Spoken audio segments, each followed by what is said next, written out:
The first light of dawn spilled across the wide western plains, painting the world in gold and silence. Wind rolled through tall grass, whispering across empty miles of dust and sage. In the distance, a lone cabin stood against the horizon, small, weather-beaten, and still. As though holding its breath, smoke rose faintly from the crooked chimney, curling into a sky too large for the world beneath it. The earth was quiet, but not peaceful. Somewhere within that quiet, a child's voice broke, small, trembling, carried off by the wind before anyone could hear it. Somewhere beyond the dust and distance, the narrator murmured, his voice soft yet urgent. A child whispered for help, words faded onto the screen. A true story of courage. The morning sun crept higher, brushing warmth over the lonely stretch of land that held Martha's homestead together. The cabin's timbers groaned softly in the breeze, its porch sagging under years of storms and solitude. Beyond the fence, brittle stalks of corn swayed like weary sentinels. Inside, the smell of stew simmering over the hearth filled the small room. Martha, her silver hair pinned loosely beneath a faded bonnet, hummed a church hymn as she stirred the pot with slow, aching hands. Across the room, little Eli sat cross-legged on a frayed rug, pushing a carved wooden horse in gentle circles, his laughter quiet but pure. Then thud. A single bootstep struck the porch boards outside. The hymn faltered. The spoon stilled. Peace vanished into a hush heavy with dread. The door burst open with a crash that rattled the old walls. Jed stumbled in, shoulders broad, eyes bloodshot beneath the brim of a sweat-stained hat. The sharp scent of whiskey filled the air before he even spoke. "You think you can hide it from me, old woman?" he barked, slamming a hand against the table so hard the stew sloshed over the rim. Martha turned, steady despite the tremor in her arms. "There's nothing here to hide, Jed. You've taken every coin there was." Her voice was quiet, tired. Eli froze, clutching his toy horse so tight the paint chipped beneath his fingers. Jed's glare cut toward the boy. "Don't look at me like that." His hand shot out, shoving Martha back against the chair. The wooden horse slipped from Ellie's grasp, striking the floor with a hollow sound. And in that shattering stillness, the narrator whispered. The silence broke with a cry too small for the wind.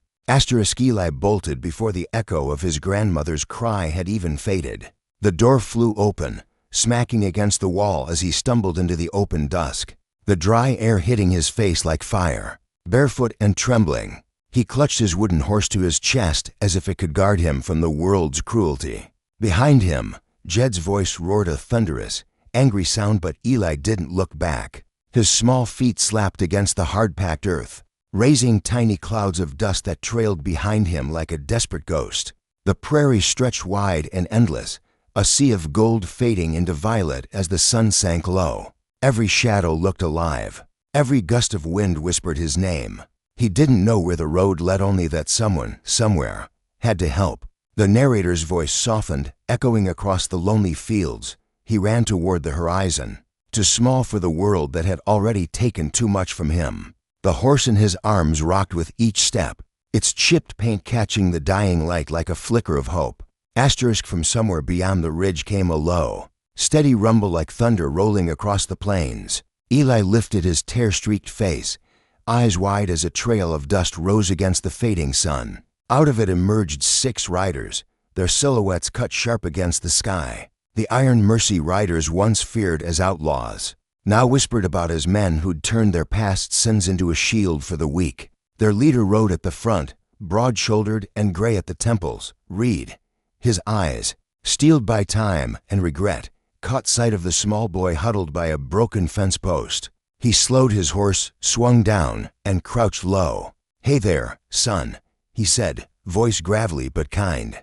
"What's got you running scared?" Eli clutched his wooden horse tighter, words tumbling out between sobs. Reed listened, jaw tightening, a storm brewing behind his calm gaze. "All right," he murmured. "You're safe now." From beyond the distant ridge came a low, rhythmic thunder that made the ground tremble. Eli froze, his breath catching as a swirl of dust rose against the dying light. Then shapes appeared, 6 riders cresting the hill, their coats snapping in the wind, horses glinting with sweat and sunset. The Iron Mercy riders. Once they'd been outlaws, men who rode for gold and vengeance. Now, they rode for something harder to find redemption. Their leader, Reed, was a man carved by time and loss, his beard streaked with gray, his gaze steady as the plains. He spotted the boy, a frail figure hugging a wooden horse beside a splintered fence. Reed reined in his horse and stepped down, his boots sinking into the dust. "Hey, little man," he said softly, crouching to meet Ellie's eyes. "What happened here?" The boy's lip quivered. Reed's expression hardened, not with anger but with purpose. "You did right runnin', son. You did real right." The Iron Mercy riders thundered down the dirt trail, the rhythmic pound of hooves echoing like a heartbeat of reckoning. Dust rose around them in a golden haze as the cabin came into view, its porch shadowed, its silence broken only by the clink of a bottle. Jed stepped out, his smirk twisted, a beer dangling from his fingers. "Well, look what the wind blew in," he slurred. "A bunch of washed-up drifters playin' sheriff." Reed pulled his horse to a halt, dismounted, and walked forward with slow, deliberate steps. Behind him, the riders formed a solid wall, their eyes hard as steel. The setting sun burned behind them, bathing the scene in a fierce orange glow. Jed's laughter faltered. Reed stopped at the foot of the steps, his voice low but edged with iron. "It became my business," he said. "The moment I heard a child say those words, the air thickened." Jed's hand twitched around the bottle, but he didn't lift it. For the first time, he looked small, just a bully standing before men who'd seen worse and survived it. Jed's face flushed dark with rage. "You don't tell me what to do on my land," he barked, stumbling forward, fist tightening around the neck of the bottle.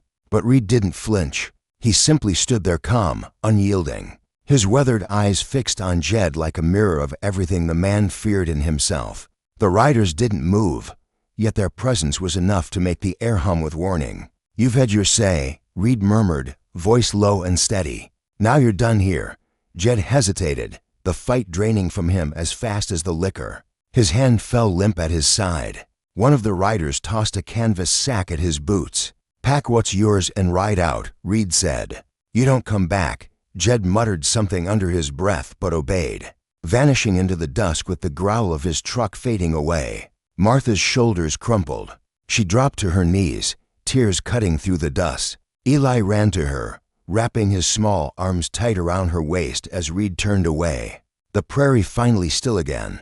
As the last trace of dust settled, Reed knelt beside Martha, his rough hands surprisingly gentle as he checked the bruise on her cheek. One of the riders fetched water from the well. Another tore a strip from his bandana to make a clean dressing. The door, cracked from Jed's fury, was lifted back onto its hinges, mended with care instead of nails. The flicker of the hearthlight warmed their faces, and for the first time in years, the cabin felt safe again.